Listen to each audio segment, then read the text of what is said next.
Alright. Okay. So, topic 8, probability, kebarangkalian. Semua orang dah pernah belajar benda ni. Very simple topic. But then, kena faham konsep. Itu je. Kena faham soalan nak apa. And then, ada satu part, it's a continuation from topic 7. Dia ada sambungan daripada topik 7, permutation and combination. Last topic we learn before mid-semester break. So, kalau topik 7 tu awak rasa blur, tak faham langsung lagi, dan ada satu part dalam topik ni yang awak akan blur jugalah. Dia berkait kat situ. So hati-hati, make sure awak faham dulu topik 7, barulah awak boleh conquer topik 8 ni. Okay, kita terus mula. Okay. So start with a few definition about probability. This is a few terms that most came out. So we have a random experiment, means a process leading to at least two possible outcome. Okay, apa-apa cerita dalam soalan, kita akan panggil benda tu sebagai random experiment. So, why we entitled with experiment? At least we must have two possible outcome. Okay. And then the possible outcome of a random experiment are called the basic outcome, and the set of all basic outcome is called the sample space. Okay. And then last one about event is set of basic outcome from the sample space. Okay, itu term-term je lah, but not to worry, during exam they won't ask this kind of definition. Tak adalah keluar. What is mean by event? Tak ada soalan tanya pasal definition ni. Okay? Alright, kita terus masuk definition of probability. Okay, so when it comes to probability, we have a fixed formula, number of possible outcome divide by number of all possible outcome, total outcome. Okay, so possible outcome we call as an event. Nanti soalan tu adalah apa event yang dia nak kan. Event A contohnya, event B. Okay, that is possible outcome. Divide by total of possible outcome, total to represent our sample space. Okay. So when it comes to probability, mesti possible outcome divided by total outcome. Oh, before that, saya terlupa. Nota untuk topik 8 ni, saya pakai nota yang saya dah baru forward pagi tadi kat dalam Telegram . Saya tak pakai nota yang awak beli tu. So, dia totally lain lah. So, refer to the notes that I already sent through Telegram. Okay. So, bila kita dah tahu, when it comes to this one, kita dah ada dia punya probability must be a fraction, means that now value of our probability must lies between 0 up to 1. Okay, that's the properties. Jawapan kita for every single question must lies between 0 up to 1. Minimum 0, maximum 1. It cannot be larger than 1, cannot be negative number. Kalau kira-kira tu, kira-kira probability, tiba-tiba awak dapat jawapan 100, confirm dah mengarut. Ataupun awak kira-kira dapat probability negative number pun confirm dah mengarut. So your answer must lies in the range of 0 up to 1. It's possible to be 0, it's possible to be exactly 1. So if your answer is exactly 1, if our probability is exactly 1, we call that as sure event. Confirm jadi event tu. Macam tu. And if our probability is exactly 0, mean it is impossible event. Yang memang takkan tercapai lah contohnya. So, boleh dapat jawapan kosong, boleh dapat jawapan 1, or in the range between 0 up to 1. Yang tak boleh, negative number or greater than 1. Okay, so next one. Next, we have P of A prime, probability of A prime plus probability of A must be equal to 1.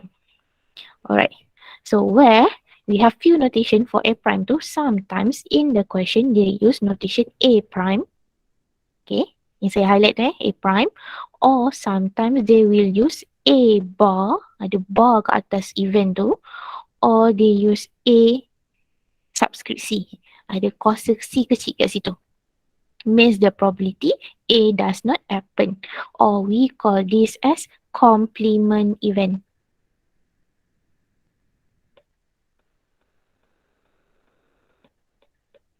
Okay. So kalau probability of A, maksudnya probability untuk A happen. For A to be happen. So if it's A prime or A bar or A C complement means A does not happen. So the total probability between these two event must be exactly 1. Maksudnya A terjadi tambahkan dengan probability A tak terjadi mesti dapat 1. So kalau kira-kira tiba-tiba A prime plus dengan A tak dapat 1, something wrong with your probability. Alright. So that's the second properties. Okay. So before we start answering question, kita ada recap about Venn diagram. And I'm sure lagi sekali awak dah pernah jumpa dah Venn diagram. Okay. So when it comes to Venn diagram, we have to remember two main terms. Ada dua perkataan yang penting when it comes to probability. First one would be or. And second one would be and. So if you encounter the word or in probability situation, it's represent union situation. Ingat or dia mesti union ataupun kesatuan. So in a form of Venn diagram macam dalam gambar tu lah, if we have A union B. Ini sample space kan ada kotak. Event A, event B. If A union B, we must take all of it. Event A and event B. Semua tu kita ambil. That's union. Okay, if we encounter the word and in probability situation, that's represent intersection event. Okay, and as the Venn diagram kat dalam kawasan tu, if we have event A intersect with event B, means we have to find the overlap area between those two. Ini saya rasa semua orang ingat lah kan. So just ingat je, union or intersection and. Nak cari intersection dengan union, saya very sure awak semua ingat, cuma perkataan tu je. Ada orang kadang-kadang terconfuse. So, selalunya kalau saya ingat N tu confirm huruf N lah. Bila huruf N confirm, it's intersection. Okay. So, jangan confuse O dengan N. Alright. Kita try jawab example of probability. So, start with the first one. Alright. So, we have two dice that are tossed. Find the probability. The first one, sum of the two number is 8. Or the second one, sum of the two number are prime numbers. Alright. So now we have two different dice. So first step, in order to answer probability question, we must find the number of sample space. Number of sample space tu total outcome. Okay. So ini saya dah buat list siap-siap lah. Okay. We have two different dice kan. So dice number 1, we would have 6 outcome. Satu dadu yang awak baling, awak akan ada 6 possible outcome daripada nombor 1 sampai nombor 6. Okay. And then the same thing happen for the second dice. Dice number 2 pun sama. We would have 6 possible outcome. So altogether, since we have two different dice, so our total outcome would be 36. Daripada 6 1 sampailah 6 6. Itu kita punya sample space. And S2 sample space lah. Number of sample space number of all possible outcome. Okay. Dah dapat ni, baru kita boleh jawab soalan. Kita pergi the first question. So, I let event A, or nak let apa-apa huruf pun boleh, tak ada masalah, as the event to getting sum of two number as 8. So, from this 36 outcome, kita kena cari yang mana bila kita tambahkan dua-dua nombor tu, kita akan dapat 8 as our summation. Okay. So, boleh tengok dalam list tu, ada 36 outcome tu, awak pilih lah yang mana, ataupun awak nak list down satu-satu pun boleh juga. Saya list down satu-satu now. Okay. So, for event A, yang mana kita akan dapat 8 as our summation would be number 2, 6, 2 dengan 6, or 6, 2. Next one, it will be 3, 5, or 5, 3. And then last one kita dapat 4, 4.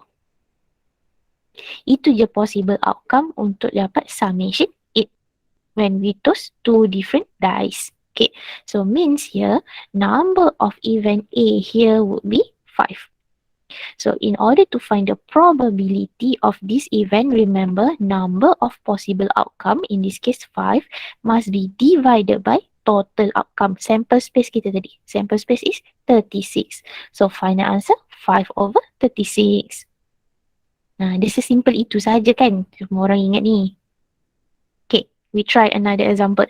So let event B be the event of getting summation of the two number must be prime number. Bila baling dua dadu, hasil tambah dia mesti dapat prime number. Okay, so kita kena ingat balik what is meant by prime number. So kalau nak dapat prime number, remember the number is must be apa? Prime number nombor perdana. Nombor tu mesti lebih besar daripada 1 that can only be divided by the number itself. Okay, so in this case nombor tu boleh number 2, summation ni 2, or kita boleh dapat number 3, or number 5, or number 7, or number 11. Ini hasil tambah dua nombor tu. 2, 3, 5, 7 or 11. Cukup.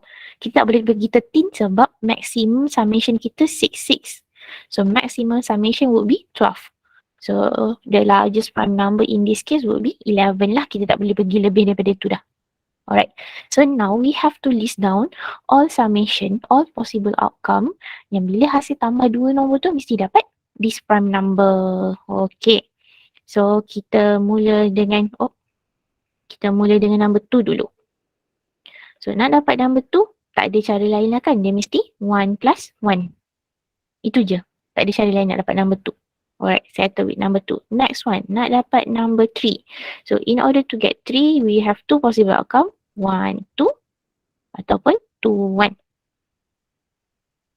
Okay, next one, to obtain number 5, kita boleh 1, 4, 4, 1, 2, 3, 3, 2. Okay, settle for number 5. Next one, number 7. So, kalau number 7, kita boleh 1, 6, 6, 1, 2, 5, 5, 2. Ataupun last one, 3, 4, 4, 3. Okay. And then, last one, number 11. Nak dapat 11, kita ada satu je summation yang boleh, 5 and 6. So, it can be 5, 6 ataupun 6, 5. Alright. That's the list of all possible outcome that if we sum up between these two number, we will get prime number. Okay, so bila awak dah listkan semua sekali, kiralah ada berapa total kat situ. Altogether, we would have 15 different possible outcome. Ada 15 outcome yang kita dah listkan sekarang ni. Betul tak? 1, 2, 3, 7, 9, 10, 15. Betul. 15 possible outcome. Alright, so now our probability in this case would be number of possible outcome in this case 15 divided by total outcome kita, sample space 36. Alright, but remember for final answer is always in a simplest form. Kalau macam tadi 5/36 tak boleh kecilkan as it is lah. But then now 15/36 for sure you can simplify this up. So final answer in this case 5/12. Jawapan akhir mesti dalam simplest form. So biasakanlah bila awak tekan probability tu awak tekan calculator. Calculator always akan provide simplest form. Okay, jangan tinggalkan jawapan 15/36. Kalau exam bertulis ni, markah akhir awak takkan dapat. Sebab jawapan awak bukan dalam bentuk teringkas. Okay. So, itu contoh yang pertama. Kita ada list of all outcome. Kita kena listkan apa yang soalan minta, ikut event dia. And then baru boleh cari probability. Okay. Kita pergi kepada second situation. Ini pun awak dah pernah jumpa. Alright, we have a junior school class of 28 pupils. 7 are in both sport team and the school band. And then we have 16 people involved in sport team and 10 in the school band. Find the probability that a pupil chosen at random is ada etc. cerita dia lah. Okay, once we analyse this situation, kita nampak okay, dalam satu event cerita pasal junior school, kita ada dua team. Satu team sport, satu lagi team school band. Okay, if we have two event happen at the same times, start construct the Venn diagram. Itu kita punya hint lah. Kalau saya, awak nampak je awak ada two event happen at the same time. Okay, melibatkan contohnya ni student lah kan, two event. So awak terus start construct Venn diagram. Kalau tak buat Venn diagram, nanti kita yang confused. Okay, so sekarang ni kita ada two different team, saya yang labelkan lah. So, saya start dengan first, saya guna event T for sport team. Awak boleh guna je huruf lain, tak kisah. And then saya guna huruf B for school band Okay, so we may now start construct our Venn diagram. So, bukalah kotak besar, nama kita sample space, and then inside that Venn diagram, we must have two event.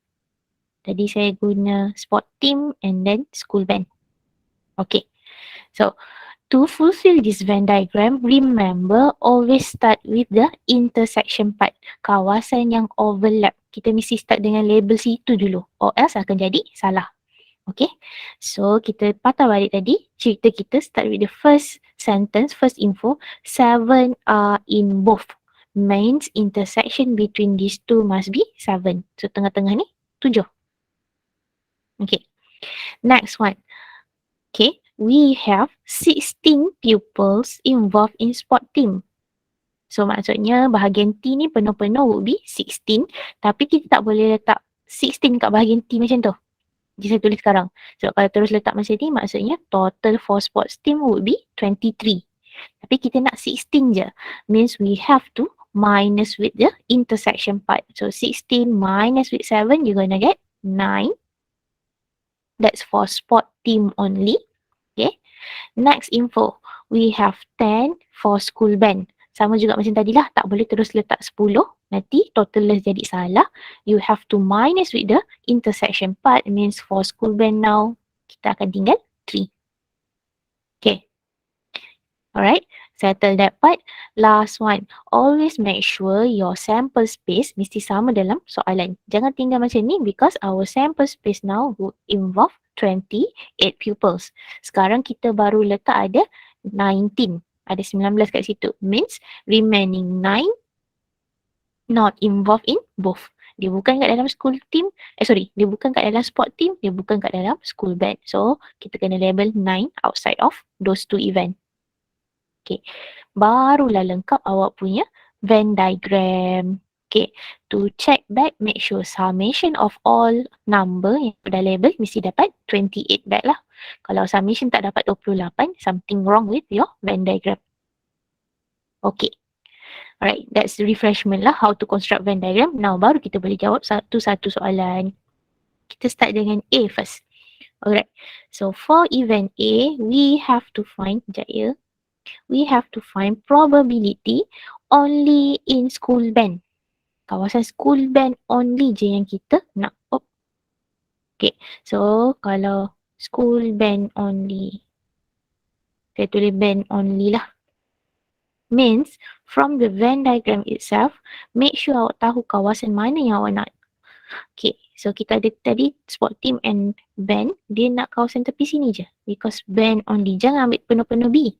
Kalau penuh-penuh B tu dia ada overlap with school team. Kan kita nak band only, kawasan tepi tu je. So based on our Venn diagram now, our answer would be 3. Don't forget, because this is probability, you have to divide by sample space. So in this case, 28. Kita label kat atas tadi. 28 is our sample space. Okay. Settle. That's for the first one. Okay. Kita pergi yang kedua, B. So for B, it is either sport team or school band. Okay. Careful kat situ, kita ada perkataan maut kat sini. Perkataan penting. Or. So remember back, I refresh tadi awal-awal, when it comes to or, it must involve union. Okay, so following the question, you have to translate now. Dia kata kita nak sport team, so T, or means union, school band, B. So we have to find probability, sport team, union, B, T, union, B. So kalau based on the Venn diagram itself, lagi sekali, union tadi kita ingat kita kena ambil semua. So all the shaded area yang saya tengah buat ni. Alright, that's represent union of all event. So kita kena tambahkanlah nombor yang ada kat situ. Means we have 9 plus 7 plus 3. Divided by always your sample space. Sample space tak akan berubah. So in this case, fix lah. Dia sentiasa 28. Alright, so final answer 19/28. Okay, settled. Next one, see, it is neither a sport team nor the school band. Dua-dua pun bukan.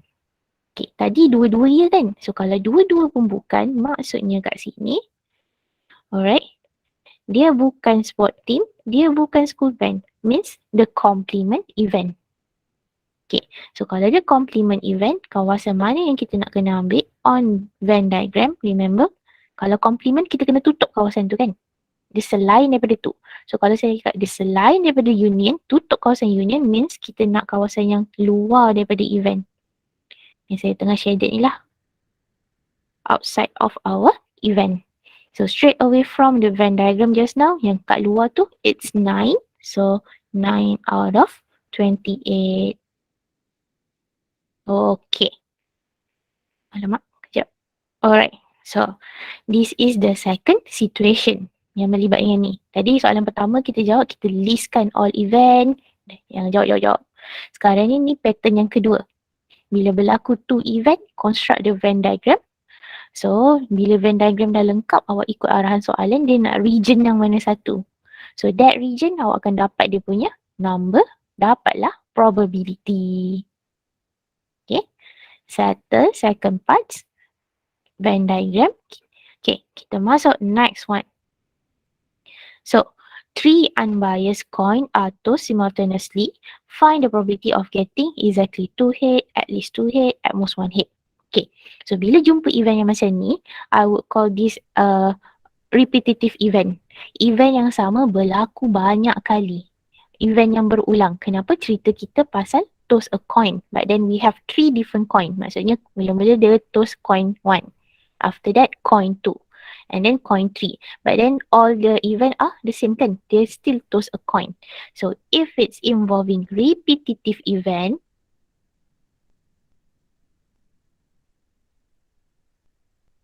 event yang sama berulang banyak kali, then to make it easier, you may use tree diagram. Kita start lukis tree diagram so that we can list all possible outcome.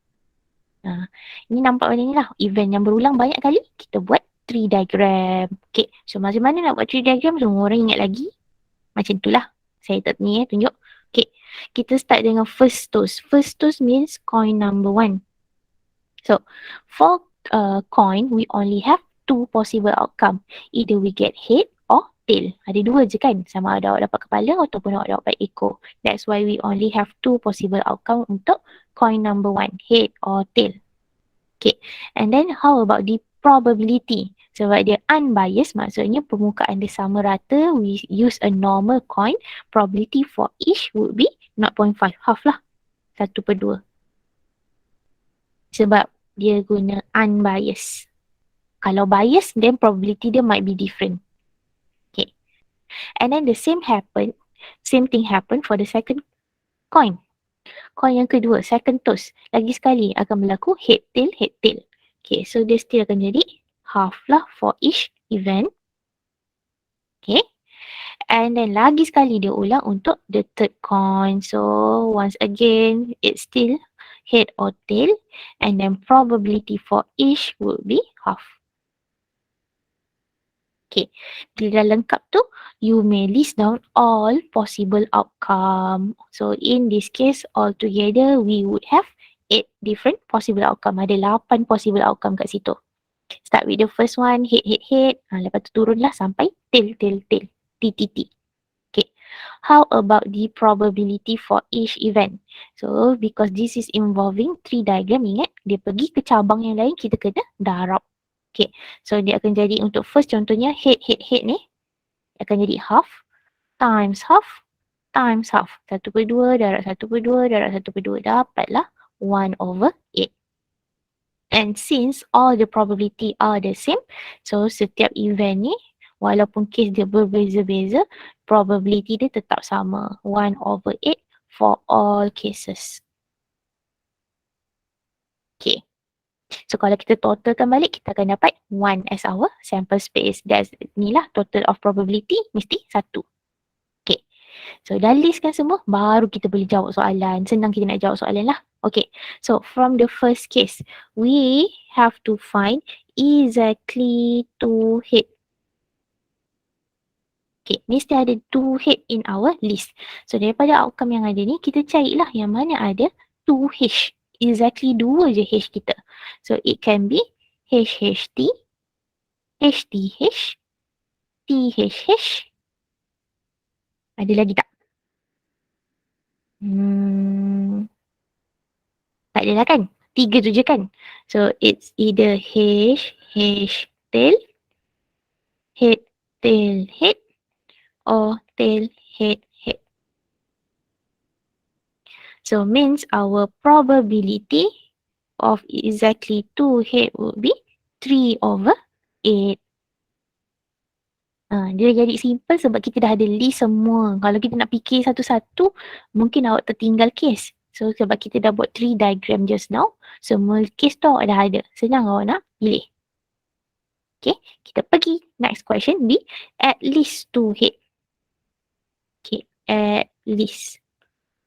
So, remember if it's at least maksudnya sekurang-kurangnya. Minimum. So, dia boleh lebih daripada tu. Okay, so 2 head tadi kita dah ada list dah. Kita ada tadi 3. Head, head, tail, head, tail, head, tail, head, head. Itu yang ada 2H. So, it can be more than that means H, H, H included. Kita boleh 3 H kat sini. So, means our probability of getting at least 2 head would be 4/8 ataupun half. Saya simplify terus 1/2. Okay. And then last one. See. At most apa tadi? 1 head. So, kalau at most remember maksudnya kat situ maximum.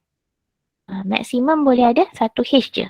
Alright. So, from the list kita kena tengok. Yang mana maximum ada 1 H je. Okay. Yang pertama tak boleh. So, it can be HTT or THT, TTH ataupun tak ada H langsung lah kan. TTT. Tail, tail, tail. So, from the list kita dah nampak dah. Dia ada 4 possible outcome. Saya tak tulis dah satu-satu kat sini. So, probability of getting at most 1 head in this case is 4/8. Same as before, kita boleh simplify to be half. Okay, settle. So, ini bahagian yang ketiga. So, bila baca soalan je, awak nampak, okay, event yang berulang banyak kali. So, maksudnya kita kenalah guna 3 diagram. Not necessarily toss a coin lah. Kalau tiba-tiba dia cakap toss a dice, 3 times. Boleh kan? Baling dadu 3 kali. So, awak buatlah event tu. Macam tu. Awak listkan 3 cabang untuk 3 diagram awak. Okay. Settle for 3 diagram. Okay. Kita pergi next part. Okay. Bukan the only formula. Yes, the only formula provided during exam is about basic law of probability.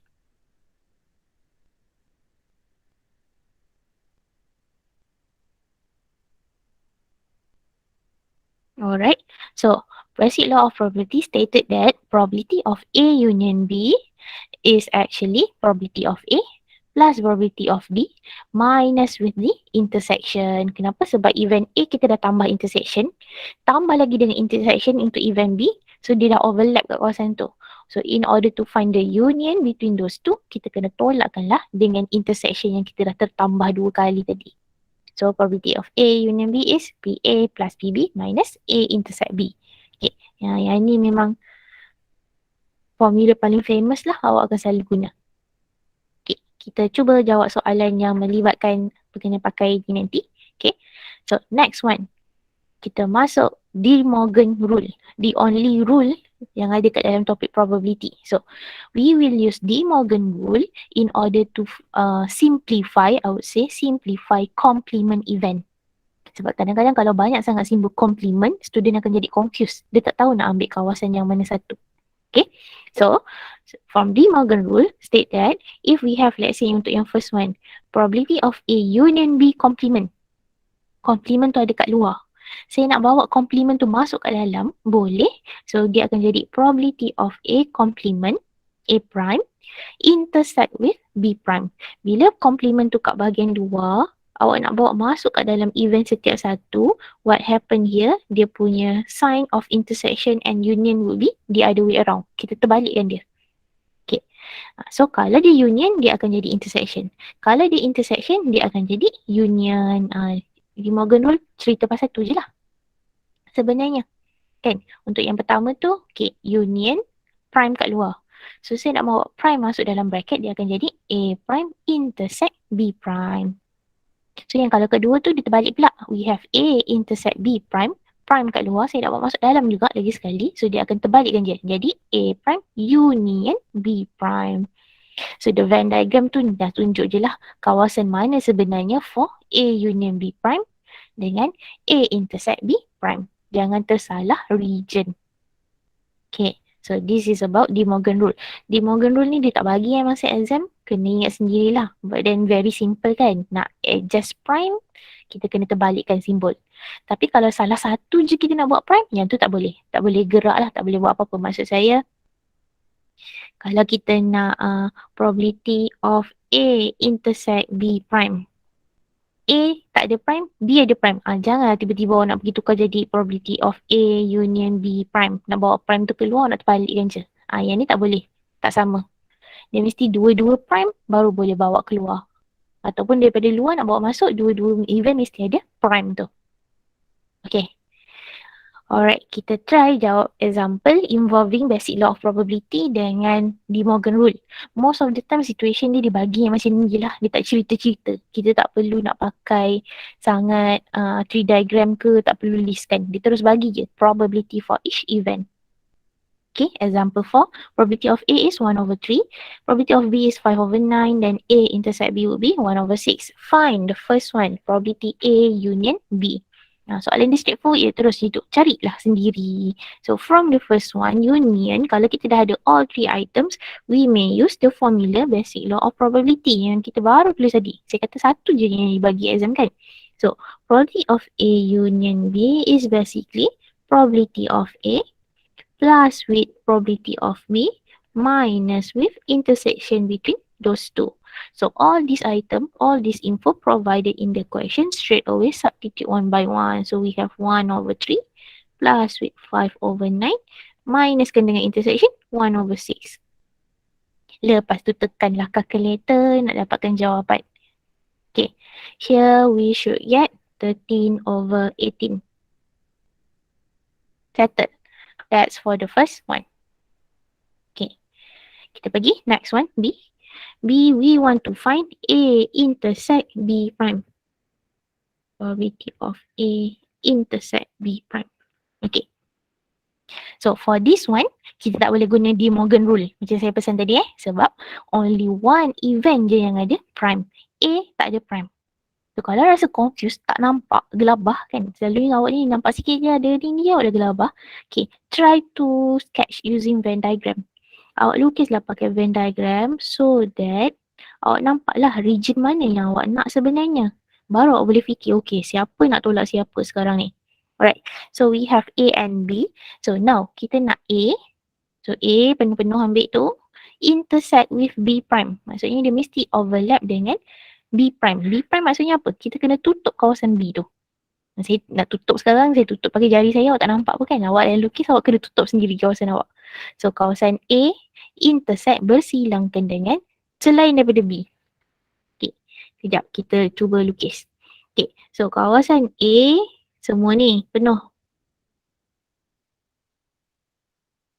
Okay, now kita kena overlapkan dengan selain B. So, kalau selain B, maksudnya saya kena tutup je B, yang lain tu saya nak. Okay, saya cuba highlight lah kawasan selain daripada B. Oh. Ini untuk orang yang dah lupa lah macam mana nak overlap ni kan. Okay. Alright. So, it means now our region, bukan semua sekali. Maksudnya kawasan yang saya dah shaded kali hijau, overlapkan dengan kawasan yang saya highlight kali kuning. Tepi tu je, macam bentuk bulan tu lah. Tarik ke tepi lah. So, means now region yang kita nak means A intersect B prime would be this part only. Saya dah tapis dah semula. Okay. Kawasan tepi tu je yang kita nak. Alright.